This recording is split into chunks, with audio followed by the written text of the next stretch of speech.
I'm proud of my goddamn playlists. So let's get into Detroit 2 by Big Sean.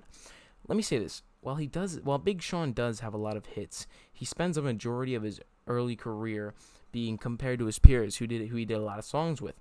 Him, around the time they came up too with him would be like, J. Cole, 2 Chainz, Drake. Kanye wasn't coming up at the same time as his, but he signed him, so he was often compared to him as sort of a protege. So, Big Sean has been successfully commercially with hits such as "I Don't Give a Fuck," "Dance," in parentheses, "Ass," "Guap," and just many other songs. I would say that he really hasn't gotten that critical recognition that he deserves. And I'd have to say this album in the critical rap community has gotten such a good, it's given him such a good reputation, similar to Logic's comeback, No Pressure, which is one of my favorite albums of the year. The No ID production on that was outstanding. And Logic has a cool little style that I actually want to check out his past records. He also does some cool Twitch things. Back to Big Sean. 17 out of 21 tracks on this album get on the playlist. A select favorites from the album include Zen the Fuck Out, Lithuania with a slick Travis Scott verse, Why Would I Stop, Friday Night Cypher, and Harder Than My Demons. On Harder Than My Demons, Sean raps, "No more breaks, it's time to break hearts. I don't disrespect, I take charge. I'm in the mirror looking at a work of art. Hard work don't mean shit if it ain't smart." Sean shows many skits and stories of Detroit with motivation, describing the atmosphere in the city, and it makes this album be very interesting. Stevie Wonder actually performs one of the skits and tells a cool story about Dave Chappelle.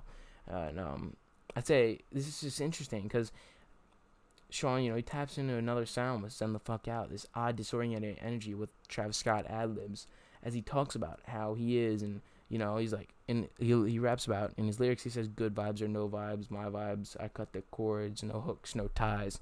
Weird, cool, just relaxing, interesting song. Don Life, which was another title for this album, which I do like better. I would prefer if this album was called Don Life. It just sounds more cool, more macho, more interesting. But it's a song on this album with Lil Wayne. I'd say the beat is a bit weird, but overall, it's one of my favorite songs because, I feel like Lil Wayne did cool on that, but the beat's a bit weird, and I'm a bit iffy on it.